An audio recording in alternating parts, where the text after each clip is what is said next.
com esse aqui. Transformar sec-butanol em acetileno. Então, começando, vocês têm que lembrar, então assim, ó, esses exercícios que eu coloquei, ele vai ter um pouco de revisão, então tem algumas coisas que eu vou colocar e eu não vou ir direto resolvendo exercício, vou tentar trazer assim algumas coisas para ir incluindo já na resolução de exercícios para vocês irem revisando, e vai ter outras coisas que talvez nem é revisão, vai ser novidade para vocês, isso eu não sabia que dava para fazer isso, então eu já vou usar essa resolução de exercícios para a gente resolver, né, revisar e também para adicionar outras informações. Então, a primeira coisa, assim, se for pensar o que vocês precisavam lembrar aí, é o que é aquele S, o sec-butanol. E aí a gente tem vários tipos, né? Então, aqui fazendo só um lembrete de nomenclatura. Então, eu vou só botar aqui assim, ó. Antes da gente conseguir resolver ele, peraí, canetinha. Antes da gente resolver esse exercício, tem um delay na minha caneta agora, eu não vou conseguir fazer isso. Nomenclatura. Só para lembrar que vocês tinham visto era o ISO, o SEC e o TERC. Então, alguns pode ser que já lembram direitinho, mas aí como tem outros que pode ser que não lembro, já vou fazer. ISO, SEC, o N, né, de normal, e o TERC. Então, quando é que a gente vai ter o N primeiro? O N é aquele que, assim, ó, eu vou fazer do butanol, e aí depois todos os outros vocês conseguem comparar com esse aqui. O N quer dizer cadeia normal. Significa que ele é cadeia normal. Agora, o outro é o iso. Então, a gente vai agora ver como seria o isobutanol. Esse álcool aqui, que é um álcool de 4 carbonos, eu estou fazendo uma disposição, que é uma disposição, os 4 carbonos, um do ladinho do outro, emparelhado numa cadeia não ramificada. Agora, os outros, que é iso, sec e terc, já são os álcoois de cadeia ramificada. Como é que vai ser o iso? O iso ele tem uma particularidade que o final da cadeia dele é sempre assim, ó, sempre CH3, CH, CH3. Então, isso é o que caracteriza esse prefixo iso. Então, se for isopropanol, então é um álcool de 3 carbonos que tem esses 3 aqui, esse final de cadeia. Se ele é um álcool, é só botar o OH aqui, eu já tenho o álcool, né, o isopropanol ou álcool isopropílico. Se for cloreto de isopropila, então isopropila, são 3 carbonos, esses 3 carbonos nessa disposição que é CH3, CH, CH3. Então, sempre isso é o final. Agora a gente não está falando de 3 carbonos, a gente está falando de 4 carbonos. Então, esse isobutanol é um álcool isobutílico. Então, eu vou ter o iso, quer dizer que 3 carbonos eles já estão comprometidos na estrutura, que é o final da cadeia, sempre CH3, CH, CH3. Como a gente quer fazer o butílico, a gente quer fazer but 4 carbonos, então desses 3 só falta mais um. Então aqui a gente coloca um CH2OH. Então esse aqui é o isobutanol. Ó. But, 4 carbonos, ol, álcool, an quer dizer que tem somente ligação simples, e o iso quer dizer que tem CH3, CH, CH3. O outro é o SEC. O que é o SEC? Então, partindo desse de cadeia normal, o SEC, ele quer dizer que aquela função, que é a função, nesse caso aqui, função álcool, ela está ligada em um carbono secundário.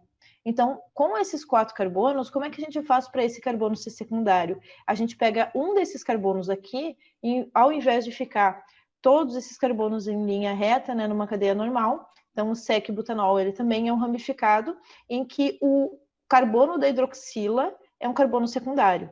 Então, para fazer o sec-butanol, a gente faz CH3, CH2, e esse aqui, que é o do álcool, ele vai ser um CH-CH3. OH. Então, esse aqui é o sec-butanol. E para fazer o terc-butanol, significa que o carbono do álcool ele é terciário.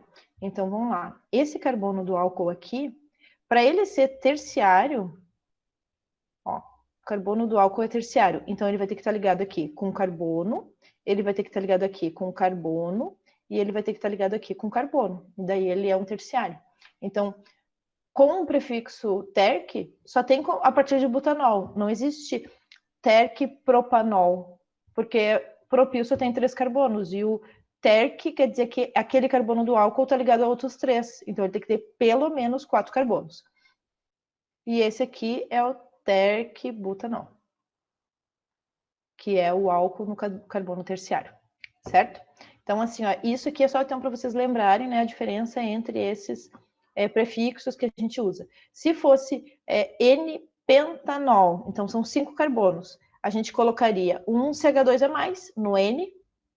No caso do isopentanol, essa parte final da cadeia aqui ficaria igual, mas aqui entrar um CH2 e mais um CH2. Se fosse um sec-butanol, esse carbono aqui é importante que ele seja secundário, então ele vai ser um CCH3 e a cadeia ela começa a aumentar para cá. Então, se for sec-pentanol, vai botando mais um CH2 aqui nesse lado aqui da cadeia. E o terc-pentanol, a mesma coisa. Esse carbono aqui da hidroxila é um terciário e eu boto uma metila a mais em qualquer um desses 3 carbonos que vai dar no mesmo.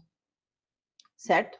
Então, essa é a lógica, é a gente chamar, identificar quais são cada um desses aqui, principalmente assim, ó, se usa essas nomenclaturas, esse iso, terc, sec, em os derivados de propil e de butil. É muito utilizado isso, ao invés de ficar dizendo que é um metilpropanol, metiletanol, né? Mas chamado desse jeito, certo? Aqui... Então, a gente tem que transformar o sec-butanol em acetileno. Agora sim, então vamos para a resolução do exercício. Sec-butanol, então eu vou escrever ele de uma forma um pouquinho diferente para facilitar. Ele é um CH3, CH2, e o carbono do álcool, ele é um carbono secundário.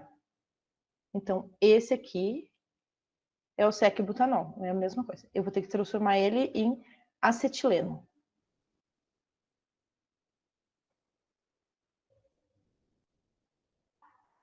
Qual caminho que dá para fazer isso?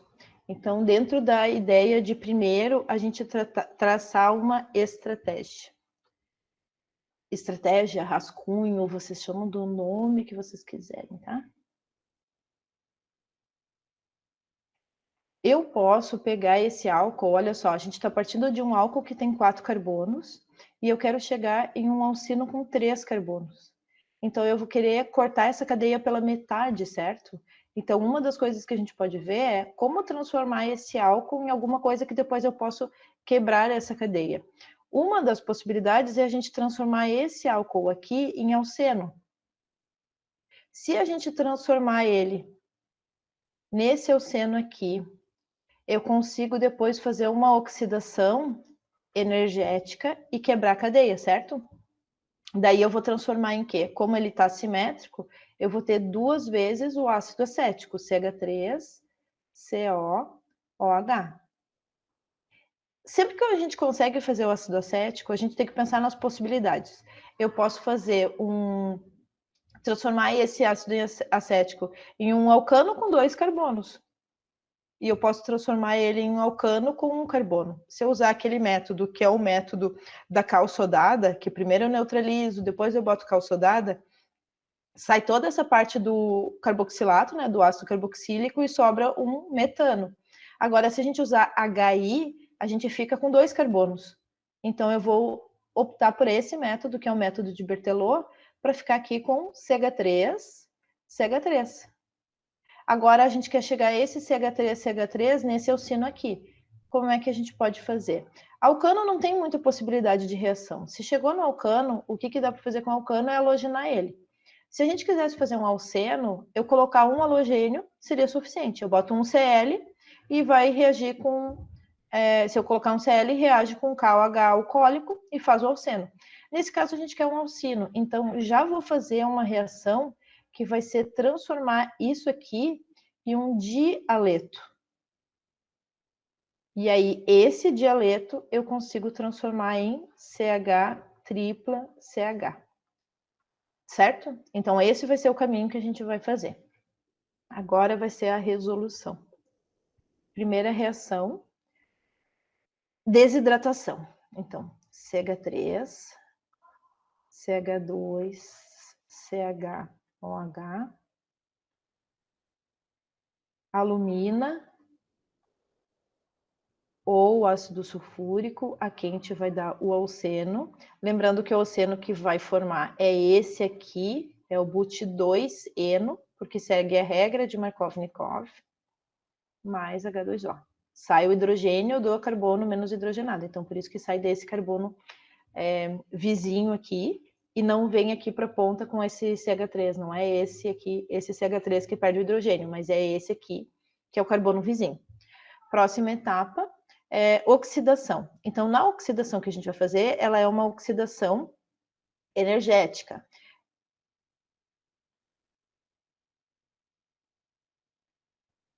Oxigênio nascente. E aí aqui, como é energética, eu tenho que colocar que é permanganato concentrado, aquecimento e meio H+. Gente, agora na oxidação energética, lembra sempre assim, na hora de fazer os coeficientes, ajustes, a gente pensar na ordem. Primeiro carbono, depois hidrogênio e depois oxigênio. Então, primeiro carbono. Os carbonos da ligação dupla... Eita, daí... Pronto. Então, na oxidação energética, vai romper essa ligação aqui. Rompe a cadeia na ligação dupla. Esse carbono aqui é um carbono que ele vai virar o quê? Ele está ligado num carbono metil e está ligado na ligação dupla, ele é um secundário. Então, esse aqui vai virar COOH. E esse outro carbono aqui, ele também vai virar um COOH. Então, com isso, a gente vai lá e nesse caso vai ter 2 vezes CH3, COOH. Então, acertei os carbonos. Então, eu tinha 4 carbonos nos reagentes e 4 carbonos no produto, né? 2 do ácido vezes 2, fechou o número de carbonos. Agora a gente acerta hidrogênio. Do lado dos reagentes, a gente tem 8 hidrogênios. CH3, depois tem mais um do CH, mais um do CH e depois os 3 da última metila. Do outro lado, que é o lado dos reagentes, quantos hidrogênios a gente tem? A gente já tem os 8. Então, não precisa mais H2O, nem no lado dos reagentes e nem do lado dos produtos. Carbono e hidrogênio já está balanceado. Por último, oxigênio. Nos produtos, a gente tem 4 oxigênios. Então, como não tem nenhum oxigênio no nosso composto orgânico, ele é um hidrocarboneto, todos os oxigênios são da decomposição do oxidante. Certo? Agora, a próxima etapa é... aqui reagir com KI, HI, desculpe. Então, CH3, COOH, mais HI concentrado. Vai ficar um CH3, CH3. Então, já acertei carbono. Depois que eu acerto carbono, eu vou acertar oxigênio. Todo oxigênio do composto orgânico vai virar H2O. Então, como tem 2 oxigênios, 2 H2O. Agora eu vou acertar hidrogênio. Então, a gente já acertou carbono, já acertou hidrogênio. Desculpa, oxigênio. Agora, hidrogênio. Então, quantos hidrogênios a gente tem aqui nos nossos produtos? A gente tem 3, 6, 10 hidrogênios, certo? Como já tem 4 no ácido acético, falta 6 HI, então fechou hidrogênio, e o último é o iodo. Então, como são 6 HI, isso dá 3 e 2. E a gente já acertou essa. Próxima etapa, a gente vai transformar o CH3 para CH3 não dicloroetano. Então, vamos lá. Aqui, CH3, CH3... mais 2Cl2 na presença de luz. Esses dois Cl2 é porque eu quero tirar 2 hidrogênios, então cada Cl2 tira um hidrogênio. Se eu quero tirar 2 hidrogênios, tem que ter 2 Cl2.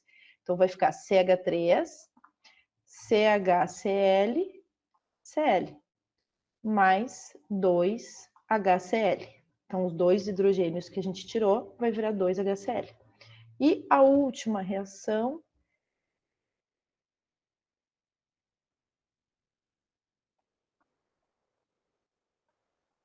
é com o KOH alcoólico.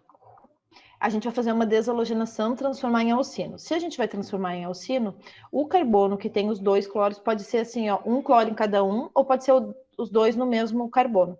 Se for os 2 no mesmo carbono, o outro carbono vai perder hidrogênios. E a gente, se tivesse uma cadeia maior, podia olhar qual que poderia perder esses hidrogênios, mas nesse caso só tem um, então os hidrogênios vão sair obrigatoriamente desse aqui. Então, vai ser um alcino com esses 2 carbonos, por isso que ficou acetileno. Agora a gente acerta cloro. Então, imagina assim, ó, saiu 2 Cl, tem que sair 2 hidrogênios para daí formar, né? Do CH3, saiu 2 hidrogênios e vai formar ligação tripla. Então, esses 2 HCl formado, pensa como uma neutralização. Não é uma neutralização que acontece, mas vocês podem pensar assim para pensar no equacionamento dessa reação. Então, cada Cl é arrancado por um KOH e aí vai formar KCl. Então, por isso que forma 2 KCl. Então, os 2 halogênios que foram arrancados e os 2 potássio, mais 2 H2O. E com isso, está pronto esse exercício. Certo? São 1, 2, 3, 4, 5 etapas.